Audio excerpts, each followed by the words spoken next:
ျှက်စစ်နဲ့စွမ်းအင်အကျွမ်းဝင်သည့်စကားကဘာမြေပြည်သူများအားကိုအားထားလျှက်စစ်နဲ့စွမ်းအင်ဖိုးတံပင်သည့်စကားစွမ်းအားကိုဖြစ်စေသည့်ရင်းမြစ်ပေတကားဟုတ်ပါတယ်ရှင်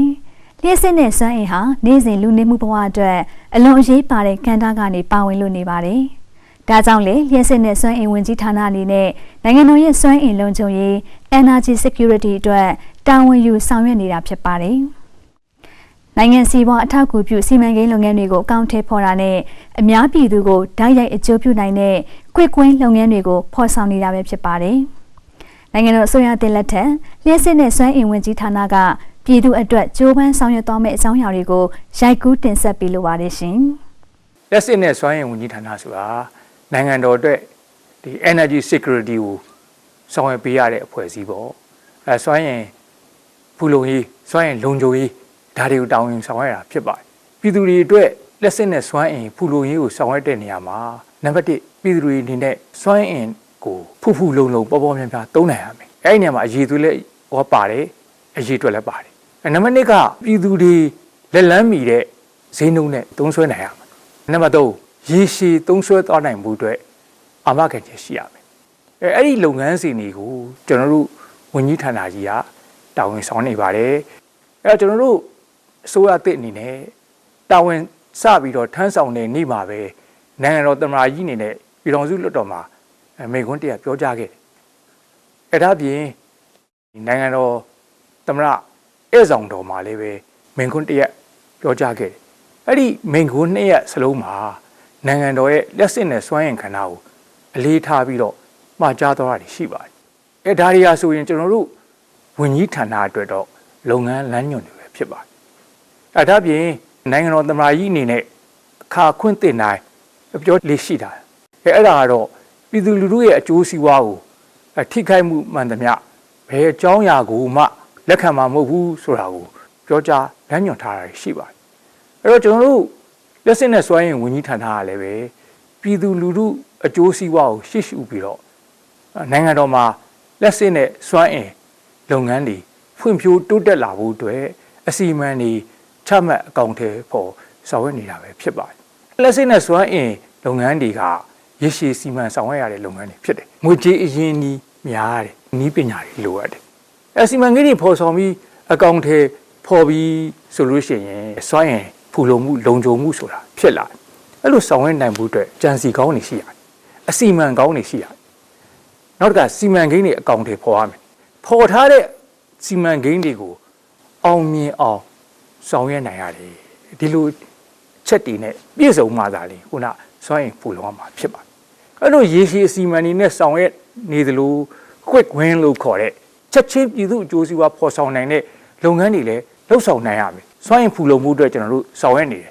အဲ့လိုဆောင်ရွက်နေတဲ့အခါမှာအများပြည်သူပို့ဆောင်ရေး public transportation အဲ့ဒီကဏ္ဍကြီးဖွံ့ဖြိုးလာမှသာလျှင်ပြည့်စုံတယ်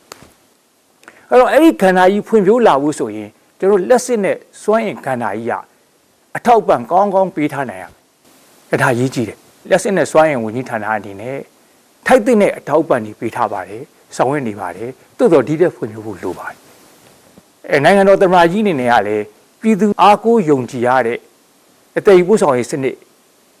်ဖြစ်ပေါ်လာအောင်ဆောင်ရွက်ပါလို့လမ်းညွှန်ထားရှိတယ်။အဲ့တော့ကျွန်တော်တို့လက်ရှိကျွန်တော်လှုပ်ဆောင်နေတာတွေကိုပြန်ပြီးတော့စနစ်ကြအောင်လုပ်တယ်အဲ့လိုဆောင်ရွက်နေတဲ့စနစ်တွေကိုကျွန်တော် upgrading လုပ်အဆင့်မြင့်မယ်။နောက်ပြုပြင်ပြောင်းလဲမှုတွေ modification တွေကျွန်တော်လုပ်ပို့ပြီးတော့ဖွံ့ဖြိုးသွားအောင်လုပ်မယ်။အဲဒီလိုဆိုရင်ပြည်သူလူထုချက်ချင်းလက်ငင်းအကျိုးခံစားမှုရောရေရှည်အကျိုးခံစားမှုတွေရောပါသွားမှာဖြစ်ပါတယ်။စီမံကိန်းတွေမှာလှုပ်လက်ဆစီမံကိန်းတွေရှိတယ်။အဲဒီလှုပ်လက်ဆစီမံကိန်းတွေမှာဒီပါဝင်ဆောင်ရွက်နေတဲ့သက်ဆိုင်ရာအဖွဲ့အစည်းတွေလုပ်ငန်းရှင်တွေကိုကျွန်တော်တို့ကတူးချင်းတစ်ဖွဲ့ချင်းခေါ်ယူဆွေးနွေးပြီးတော့ကျွန်တော်တို့ဝင်ကြီးဌာနအနေနဲ့အကူအညီပေးတင်တာပံ့ပိုးတင်တာပံ့ပိုးတယ်။နောက်ပြည်သူလူထုကိုအကျိုးပြုနိုင်မှုအတွက်ထိန်ကြောင်ကြက်မှတ်တယ်။မြန်ပြီးအောင်တွန်းအားပေးတယ်။စီမံကိန်းတွေဆောင်ရွက်ချင်ပါတယ်ဆိုပြီးအဆိုပြုထားတာရှိတယ်။အဲ့ဒီအဆိုပြုထားတဲ့စီမံကိန်းတွေကိုကျွန်တော်တို့ကနိုင်ငံတော်နဲ့ပြည်သူမနစ်နာစေရေးအတွက်ကျွန်တော်တို့ဆွေးနွေးတယ်။လိုအပ်တဲ့ပံ့ပိုးကူညီမှုတွေလမ်းညွှန်မှုတွေပြီးတာနဲ့ကျွန်တော်တို့ချက်ချင်းကျွန်တော်တို့ကစာချုပ်ချုပ်နိုင်အောင်ဆောင်ရွက်နိုင်ငံတော်နဲ့ပြည်သူတွေအတွက်လက်စစ်နဲ့စွမ်းအင်ကဏ္ဍကနေပြီးတော့စွမ်းအင်လုံခြုံရေးဖူလုံရေးကိစ္စတွေကိုအဓိကအကျိုးပြုမဲ့ စီမံကိန်းအသစ်တွေပေါ်ဆောင်မယ်အဲ့လိုပေါ်ဆောင်ရမှာအစီအမံတွေလုပ်မယ်ဒီလိုအစီအမံတွေရပြီဆိုရင်ကျွန်တော်တို့ကမူဝါဒတွေတောင်းခံမယ်အပြီးပြည်တော်စုအစိုးရအဖွဲ့ကိုတင်ပြပြီးတော့ကျွန်တော်တို့ကအကောင့်တွေပေါ်ပြီးတော့စီမံကိန်းအသစ်တွေပေါ်ဆောင်မယ်ဆိုတာကျွန်တော်ဆောင်ရွက်သွားမှာဖြစ်ပါတယ်။လက်စစ်နဲ့စွမ်းရည်ဝန်ကြီးဌာနအနေနဲ့ဆောင်ရွက်နေတဲ့နေရာမှာနှစ်ပိုင်းရှိပါတယ်။နံပါတ်1ကတော့ strategy ဘိုင်းပေါ့နော်ကျွန်တော်အစီအမံတွေလုပ်မယ်နောက်စီမံကိန်းတွေလုပ်မယ်မဟာဗျူဟာဘိုင်းပေါ့နော်နံပါတ်2က implementation အကောင့်တွေပေါ်မှုအပိုင်းဒီလိုနှစ်ပိုင်းစလုံးကိုကျွန်တော်ဟန်ချက်ညီညီနဲ့ကျွန်တော်တို့ဆောင်ရွက်နေတယ်ရုံမြင့်တန်းကြားပြည်သူများရှင်လျှက်စစ်နဲ့စွမ်းအင်ဝင်ကြီးဌာနဟာတန်အားစနစ်တွေပုံမကောင်းမွန်လာစေဖို့73စီနဲ့ရေနံထွက်ပစ္စည်းတွေလွယ်လင့်စွာဝယ်ယူအသုံးပြုနိုင်ဖို့ဓာတ်မြေဩဇာစက်ရုံတွေနဲ့ရေနံတန်းငွေရည်စက်ရုံတွေကိုပုဂ္ဂလိကသူငှားရမ်းကဆောင်ရွက်သွားဖို့ရေနံနည်းစနစ်တကျတွင် Standard Well တူးဖော်သွားဖို့စတဲ့လုပ်ငန်းတွေကိုဆောင်ရွက်သွားမှာဖြစ်ပါတယ်။ကျွန်တော်တို့ဝန်ကြီးဌာနအနေနဲ့ဆောင်ရွက်တဲ့စီမံကိန်းလုပ်ငန်းတွေပတ်သက်ရှင်းလင်းတင်ပြရရင်လက်စစ်ကဏ္ဍကစီမံကိန်းလုပ်ငန်း18ခုနဲ့စွမ်းအင်ကဏ္ဍကစီမံကိန်းလုပ်ငန်း23ခုစုစုပေါင်းလုပ်ငန်းစီမံကိန်း40ပါဝင်လာမှာဖြစ်ပါတယ်။ကျွန်တော်တို့နိုင်ငံရဲ့နှစ်စဉ်ဒီလက်စစ်ဓာတ်လိုအပ်ချက်ဟာဆိုလို့ရှိရင်လိုအပ်ချက်ရဲ့တိုးတက်မှုနှုန်းဟာ9%ကနေ13%ရှိတဲ့အတွက်ကြောင့်နိုင်ငံတော်ရဲ့လက်စစ်ဓာတ်အားကိုတိုးမြင့်ဖြန့်ဖြူးပေးနိုင်မှုအတွက်ကိုကျွန်တော်တို့အနေနဲ့စီစဉ်ဆောင်ရွက်လျက်ရှိပါတယ်။တာစီမြို့နယ်မှာရှိတဲ့သပြေဝဆိုလာစီမံကိန်းနော်နေပြည်တော်မှာရှိတဲ့ရွှေမြို့ဆိုလာစီမံကိန်းနဲ့နောက်မြန်အောင်မှာရှိတဲ့ကညင်ရလက်စစ်စီမံကိန်းတွေနဲ့ပတ်သက်ပြီးတော့ဆောင်ရွက်သွားမှာဖြစ်ပါတယ်စုစုပေါင်းကျွန်တော်တို့စက်တက်စင်အင်အားတော့ 65.5 မဂါဝက်ရှိပါတယ်ဒီထွက်ရှိတဲ့တက်စစ်ဓာတ်အားတွေကိုကျွန်တော်နိုင်ငံတော်ရဲ့ဓာတ်အားစနစ်ကနေတစ်ဆင့်ကျွန်တော်တို့ပြည်သူလူထုထံတိုက်ရိုက်ဖြန့်ဖြူးသွားမှာဖြစ်ပါတယ်တပြေဝဆိုလာစီမံကိန်းကတော့ပြီးခဲ့တဲ့ကျွန်တော်တို့ဧပြီ29ရက်နေ့ကဖွင့်လှစ်ပေးခဲ့ပြီဖြစ်လို့စီမံကိန်းကလည်းကျွန်တော်တို့စတင်လက်ပတ်နေပြီဖြစ်ပါတယ်စီမံကိန်းလုပ်ငန်းအများစုကလည်းကျွန်တော်တို့နိုင်ငံတော်စီမံအုပ်ချုပ်ရေးကောင်စီလက်ထက်ကလေးကတွန်းအားပေးပြီးဆောင်ရွက်ခဲ့တဲ့ဒီလုပ်ငန်းတွေဖြစ်ပြီးတော့လက်ရှိကျွန်တော်တို့နိုင်ငံတော်အစိုးရတဲ့လက်ထက်မှာတော့ဒါဖွင့်လှစ်နိုင်ခဲ့တာဖြစ်ပါတယ်လက်စစ်တာပို့လို့တဲ့အပိုင်းကိုကြည့်မယ်ဆိုရင်အဓိကကျွန်တော်တို့လုပ်ငန်းနှစ်ခုကိုကျွန်တော်ထည့်သွင်းထားပါတယ်ဒါတွေကတော့ကျွန်တော်တို့230 kV တောင်တွင်းကြီးရွှေတောင်အောင်လန်ဓာတ်အားလိုင်းနဲ့ဓာတ်အားခွဲရုံစီမံကိန်းတွေနဲ့အတူ230 kV ဘဲလင်းပင်မဓာတ်အားခွဲစီမံကိန်းတွေ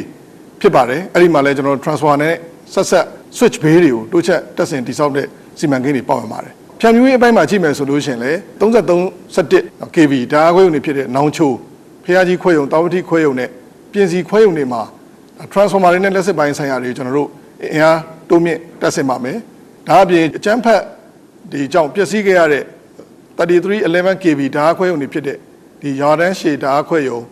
ကြောက်မဲဓာတ်ခွဲရုံနဲ့တီဘောဓာတ်ခွဲရုံတွေကျွန်တော်တို့ပြန်လည်ပြုပြင်ပါမယ်ဒါအပြင်ကျွန်တော်ရန်ကုန်တိုင်းဒေသကြီးမှာရှိတဲ့လက်စစ်ဓာတ်ဖြန့်ဖြူးရေး transformer တွေနဲ့ဆက်ဓာတ်အားလိုင်းတွေကိုကျွန်တော်တို့တက်ဆင်တိစောက်သွားမယ့်ကိစ္စတွေပါပါတယ်မြစ်ကျော်ဓာတ်အားလိုင်းအပိုင်းတွေကိုလည်းကျွန်တော်တို့ပြုပြင်တိစောက်တဲ့လုပ်ငန်းတွေဆောင်သွားမှာဖြစ်ပါတယ်ဓာတ်အားတိုးမြင့်ထုတ်လုပ်နိုင်ဖို့ကျွန်တော်တို့ဓာတ်အားစနစ်တွေတည်ငြိမ်ကောင်းမွန်လာဖို့ဆောင်ရွက်နေသလိုတစ်ဖက်ကလည်းကျွန်တော်တို့ဓာတ်ဖြန့်ဖြူးရေးပိုင်းမှာလင်းလင်းဆုံးရှုံးမှုတွေမဖြစ်အောင်ဤပညာဘိုင်းဆိုင်ရာတွေနဲ့ကျွန်တော်တို့ပြည်သူလူထုအသိပေးပြောကြားထားတာရှိပါတယ်ဒါအပြင်လိုက်နာဆောင်ရွက်ဖို့ကြက်မှတ်ထားတာတွေလည်းရှိပါတယ်စွမ်းအင်ကဏ္ဍမှာဆိုလို့ရှိရင်လည်းရုရှားကနေကျွန်တော်တို့ပူးပေါင်းဆောင်ရွက်နေတဲ့ AI နည်းပညာကိုအသုံးပြုပြီးတော့ဒီပါးလွာသဲကြိုးတွေကနေတဘာတငွေထုတ်နိုင်ဖို့အတွက်ဒီအဖြောက်တဘာတငွေမြေထဲမှာတွင်းကားရင်းကျွန်တော်တို့ pilot project အနေနဲ့သူတည်တနာပြုစမ်းသပ်ဆောင်ရွက်နေတာရှိပါတယ်ရေနံထုတ်လုပ်မှုတွေတိုးမြင့်လာဖို့အတွက်ကိုတရားမဝင်လက်ရတွင်တွေပပျောက်လာဖို့အတွက်ကိုနိုင်ငံတော်စီမံအုပ်ချုပ်ရေးကောင်စီအစိုးရလက်ထက်မှာဒီရေနံလက်ရတွင်တူးတဲ့ကိစ္စတွေကိုကျွန်တော်တို့ပိတ်ထားခဲ့တာရှိပါတယ်ပြည်ထောင်စုဝန်ကြီးရဲ့ဦးဆောင်မှုနဲ့အတူကျွန်တော်တို့ခုလက်ရတွင်တွေကနေပြီးတော့မှနီးစနစ်တကျတူးဖော်နိုင်ဖို့အတွက် Standard Well တူးဖော်တဲ့လုပ်ငန်းတွေကိုလည်းပုဂ္ဂလိကတိုင်းရင်းသားလုပ်ငန်းရှင်တွေနဲ့ပေါင်းပြီးတော့မကြခင်မှာကျွန်တော်တို့စာချုပ်ချုပ်ဆိုပြီးတော့မှဆောင်ရွက်သွားမှာဖြစ်ပါတယ်73စီတွေနဲ့ရေနံထွက်ပစ္စည်းတွေဟာပြည်ပကနေအဓိကထားပြီးတော့တင်သွင်းအသုံးပြုနေရတဲ့အခြေအနေတွေကိုတဖြည်းဖြည်းကျွန်တော်တို့ကြော်လာနိုင်ဖို့အတွက်ကိုပြည်တွင်းမှာကျွန်တော်တို့73စီနဲ့ရေနံထွက်ပစ္စည်းအမျိုးမျိုးတိုးမြင့်ထုတ်လုပ်နိုင်ဖို့အတွက်ကိုကျွန်တော်တို့ကြိုးပမ်းဆောင်ရွက်နေတာရှိပါတယ်လက်ရှိမှာဆိုလို့ရှိရင်ကျွန်တော်တို့တစ်နှစ်ကိုဒီရေနံချင်းတန်ချိန်9သိန်းချက်လုံနိုင်တဲ့ကျွန်တော်တို့ modular type ရေနံချက်စက်ရုံအသစ်ကိုတန်လင်းမှာကျွန်တော်တို့တိစောက်ပြီးဖြစ်ပါတယ်မကြခင်မှာကျွန်တော်တို့စမ်းသက်စတင်လက်ပတ်ပြီးတော့ထုတ်လုပ်ခြင်းလုပ်ငန်းတွေဆောင်ရွက်နိုင်တော့မှာဖြစ်ပါတယ်ဒါအပြင်ကျွန်တော်တို့ဒီပြည်တွင်းမှာရေနံထွက်ပစ္စည်းတွေတိုးမြင့်အသုံးပြုနိုင်ဖို့အတွက်ကိုပုဂ္ဂလိကနဲ့အတူအကျိုးတူပြီးတော့မြောင်းတကာနဲ့ကန်ကြီးတော့ဓာတ်မြေဩဇာစက်အုံတွေကိုစင်းမြင့်တင်ဆောင်ရွက်သွားမှာဖြစ်ပြီးတော့ဓာတ်မြေဩဇာတွေတိုးမြင့်ထုတ်လုပ်ရရှိနိုင်ရေးအတွက်လည်းစီမံဆောင်ရွက်လျက်ရှိပါတယ်လက်ရှိမှာတော့ကျွန်တော်တို့ပြည်တွင်းထုတ်လုပ်မှုဟာကျွန်တော်နိုင်ငံ73စီလိုအပ်ချက်ရဲ့300ခန့်နှုန်းကနောက်ဓာတ်မြေဩဇာလိုအပ်ချက်ရဲ့900ခန့်နှုန်းနဲ့ ရေနံတန်းငွေလိုအပ်ချက်ရဲ့73ရာခိုင်နှုန်းလောက်ကိုပဲကျွန်တော်တို့ကဖြည့်ဆည်းပေးနေတာဖြစ်တဲ့ကြောင့်ဒီလိုကျွန်တော်တို့စီမံကိန်းအသစ်တွေအကောင့်ထဲပေါ်နေတာနောက်လက်ရှိစက်ရုံတွေကိုအဆင့်မြင့်တင်ဆောင်ရွက်နေတာတွေဟာကုန်ထုတ်လုပ်မှုတိုးမြင့်အောင်ဆောင်ရွက်နေခြင်းဖြစ်တဲ့ကြောင့်ပြည်ပတင်သွင်းမှုတွေကျွန်တော်တို့ရှော့ချသွားနိုင်မှာဖြစ်ပါတယ်ဒီလုပ်ငန်းတွေဟာကျွန်တော်တို့ရေရှည်ဆောင်ရွက်သွားမယ့်လုပ်ငန်းတွေဖြစ်ပြီးတော့ဒီလုပ်ငန်းတွေကိုအပြည့်အစုံအကောင့်ထဲပေါ်ဆောင်ရွက်နေတာတွေဟာနောက်ထပ်စီမံကိန်းအသစ်တွေအတွက်ဒါကနဦးလုပ်ငန်းတွေအစပြိုးပေးနေခြင်းပဲဖြစ်ပါတယ်ပြည်သူကိုချက်ချင်းအကျိုးပြုနိုင်တဲ့လုပ်ငန်းကတော့ဒီမကြခင်ကကျွန်တော်တို့လက်စစ်ဓာတ်အားတိုးမြင့်ဖြန့်ဖြူးပေးနိုင်တဲ့ကိစ္စဖြစ်ပါတယ်ပြီးခဲ့တဲ့ April 22 ရက်နေ့တုန်းကကျွန်တော်တို့ဓာတ်အားစနစ်ကနေပြီးတော့ဓာတ်အား unit ပေါင်း59.4 တန်းခန့်ဖြန့်ဖြူးပေးနေရနေပြီးတော့လက်ရှိအခြေအနေမှာတော့တရက်ကိုဓာတ်အား unit ပေါင်းတန်း80ကျော်လောက်ထိတိုးမြင့်ထုတ်လုပ်ဖြန့်ဖြူးပေးနေတာဖြစ်တဲ့အတွက်ကြောင့်တရက်ကိုဒါပြည်သူလူထုကိုနေ့စဉ်ဓာတ်အား unit 10 တန်းလောက်ကျွန်တော်တိုးမြင့်ပြီးတော့ဖြန့်ဖြူးပေးနေတာရှိပါတယ်ဒီ unit 10 တန်းဆိုတာကဒီစီစဉ်မှုတွေရလက်ရှိထုတ်လုပ်တဲ့အခြေအနေကိုနှိုင်းယှဉ်ပြတာဖြစ်လို့တကယ်တော့ယခင်နှစ် April နဲ့မေလတို့ရဲ့ဖြန့်ဖြူးတွေနဲ့နှိုင်းယှဉ်ရင်ယခုနှစ်အလားတူကာလမှာလက်စစ်ဓာတ်အားတိတိတသာတိုးမြင့်ထုတ်လုပ်နိုင်တာကိုတွေ့ရမှာဖြစ်ပါတယ်အခုချိန်မှာဓာတ်အားသုံးစွဲမှုတိတိတသာတိုးမြင့်လာတဲ့အတွက်နေရာဒေသအလိုက်ကျွန်တော်တို့ဓာတ်အားဖြန့်ဖြူးပေးနေတဲ့အချိန်မှာဒီအကြောင်းမျိုးကြောင့်အချိန်ပိုင်းဓာတ်အားပြတ်တောက်မှုတွေရုံနဲ့ပပျောက်စေဖို့အတွက်လည်းအစီအမံတွေချမှတ်ဆောင်ရွက်လျက်ရှိကြောင်းတင်ပြလိုပါတယ်ပြည်ထောင်စုဝန်ကြီးအနေနဲ့မိုးရာသီကာလအတွင်းမှာလက်စစ်ဓာတ်အားထုတ်လုပ်ဖြန့်ဖြူးရေးလုပ်ငန်းတွေအဆင်ပြေအောင်ဆောင်ရွက်ဖို့အတွက်ကိုကျွန်တော်လက်စစ်စက်ရုံကြီးတွေစွမ်းအားပြည့်လည်ပတ်နိုင်ဖို့အတွက်လိုအပ်တာတွေကိုကြိုတင်ပြင်ဆင်မှုတွေဆောင်ရွက်နေတဲ့အစီအမံတွေချမှတ်နေတာလည်းရှိပါတယ်စွမ်းအင်ကဏ္ဍဘက်ကြည့်မယ်ဆိုရင်ကျွန်တော်တို့ခုလက်တလောဖြစ်သွားတဲ့ဒီ73စီအကြက်တဲအပေါ်မှာဝန်ကြီးဌာနအနေနဲ့ QR code တွေဘားကုတ်တွေနဲ့စနစ်တကျဖြည့်ရှင်းနိုင်ခဲ့တဲ့အတွက်ကြောင့်73စီပြန်ပြီးရောင်းချမှုအပိုင်းမှာအရင်ကတော့ကျွန်တော်တို့တရက်ကိုဂါလန် 3.6 တန်းလောက်ရောင်းနေရနေပြီးတော့လက်ရှိချိန်ဒီမှာတော့တရက်ကိုဂါလန် 2.5 တန်းထိကျွန်တော်တို့ကျသွားပါတယ်73စီတရက်ကို1တန်းရှော့ချသုံးစွဲနိုင်ခဲ့တဲ့အပြင်ကျွန်တော်တို့ရန်73စီလည်းအခုချိန်မှာပုံမတိုးမြင့်တူလောင်ထားနိုင်တဲ့အခြေအနေကိုရောက်ရှိနေပြီဖြစ်ပါတယ်ဒါအပြင်ကျွန်တော်နိုင်ငံတော်သမ္မတကြီးအနေနဲ့ဒီအများပြည်သူသုံးတည်ယူပို့ဆောင်ရေးလုပ်ငန်းတွေကိုအဆင့်မြင့်တင်ဖို့နဲ့တည်ယူပို့ဆောင်ရေးလုပ်ငန်းတွေဈေးနှုန်းတက်တာနဲ့တည်ယူပို့ဆောင်နိုင်မှုအတွက်ကိုမှာကြားထားတဲ့အတွက်ကျွန်တော်တို့ဝန်ကြီးဌာနအနေနဲ့မော်တော်ယာဉ်တွေအတွက်သဘာဝဓာတ်ငွေ့ရောင်းချတဲ့ကိစ္စကို2009ခုနှစ်ကတည်းကဈေးနှုန်းကိုကျွန်တော်တို့မပြင်ဆင်ထားပါဘူးအဲဒီ2009ခုနှစ်ကဈေးနှုန်းတိုင်းပဲတက်တာတဲ့နှုန်းသားနဲ့ကျွန်တော်တို့ရောင်းပေးပါတယ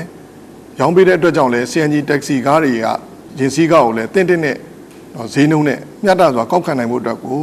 ရန်ကုန်တိုင်းဒေသကြီးအစိုးရနဲ့ပူးပေါင်းပြီးတော့မှကျွန်တော်တို့ဆောင်ရွက်နေတာရှိပါတယ်ဒါအပြင်ကျွန်တော်တို့စိုက်ပျိုးရေးကဏ္ဍကွက်ကွင်းရတဲ့လုပ်ငန်းတစ်ခုလည်းကျွန်တော်တင်ပြလိုပါတယ်စိုက်ပျိုးရေးမွေးမြူရေးနဲ့ဆယ်မြောင်းဝန်ကြီးဌာနပူးပေါင်းပြီးတော့ကျွန်တော်တို့အကောင့်တွေပေါ်ဆောင်ရွက်ပေးတာဖြစ်ပါတယ်ပြည်နယ်တိုင်း9ခုမှာကျွန်တော်ຫນွေစပါးမြေပြင်ကြံတဲ့ဧက4000ကျော်အတွက်ကိုကျွန်တော်တို့ပြည်တွင်းထုတ်တဲ့ဒီဇယ်စီတေကလည်းတစ်ခါလန်ကို1000နှုန်းနဲ့ခါလန်4000ကျော်တောင်သူလယ်သမားတွေဒီတိုင်းကျွန်တော်တို့ဖြန့်ဖြူးရောင်းချပေးနိုင်ခဲ့တာရှိပါတယ်ဒါအပြင်ကျွန်တော်တို့မိုးရာသီစပါးစိုက်ပျိုးဖို့အတွက်ကိုလည်းလိုအပ်တဲ့73စီပမာဏတွေကိုလည်းဝန်ကြီးဌာနအနေနဲ့ချက်လို့တူလောင်ထားပြီးဖြစ်ပါတယ်တင်ပြခဲ့တဲ့လုပ်ငန်းစဉ်တွေဟာပြည်သူကိုအကျိုးပြုစေဖို့လုပ်ငန်းတွေကတချို့ဖြစ်ပါတယ်အခုချိန်ထိကျွန်တော်တို့ဝန်ကြီးဌာနနဲ့ပူးပေါင်းပါဝင်ကူညီပေးခဲ့ကြတဲ့ပြည်သူလူထုကိုလည်းကျေးဇူးတင်ပါတယ်ဆက်ပြီးတော့လည်းပူးပေါင်းပါဝင်ပေးဖို့အတွက်ကိုမြစ်တာရက်ခံအပ်ပါတယ်ကျွန်တော်တို့အနေနဲ့နိုင်ငံတော်သမ္မတကြီးရဲ့ဥဆောင်မှုနဲ့အတူကျွန်တော်တို့ပြည်ထောင်စုဝန်ကြီးရှင်းလင်းပြောကြားသွားတဲ့မဟာဗျူဟာလုပ်ငန်းစဉ်တွေနဲ့အညီဒီလက်စစ်နဲ့စွမ်းအင်ကဏ္ဍဖွံ့ဖြိုးတိုးတက်ဖို့စွမ်းအင်ဖူလုံမှုနဲ့စွမ်းအင်လုံခြုံရေးအတွက်ကိုကျွန်တော်တို့ဆက်လက်အကောင့်တွေပေါ်ဆောင်ရွက်သွားမှာဖြစ်ကြောင်းကျွန်တော်တင်ပြလိုပါတယ်မြန်မာပြည်တန်ချာပြည်သူများရှင်အခုရိုက်ကူးတင်ပြခဲ့တဲ့အကြောင်းအရာတွေဟာနိုင်ငံတော်နဲ့ပြည်သူလူထုအတွက်အကျိုးရှိစေဖို့လျှက်စစ်နဲ့စွမ်းအင်ဝန်ကြီးဌာနကဖြည့်ဆည်းဆောင်ရွက်နေတဲ့လုပ်ငန်းတွေကတခန်းတကန်တာဖြစ်ပြီးဆက်လက်ပြီးတော့လည်းအများပြည်သူရဲ့အကျိုးအတွက်ကြိုးပမ်းဆောင်ရွက်သွားမှာဖြစ်ပါကြောင်းမှတ်တမ်းပြုရိုက်ကူးတင်ဆက်လိုက်ရပါတယ်ရှင်။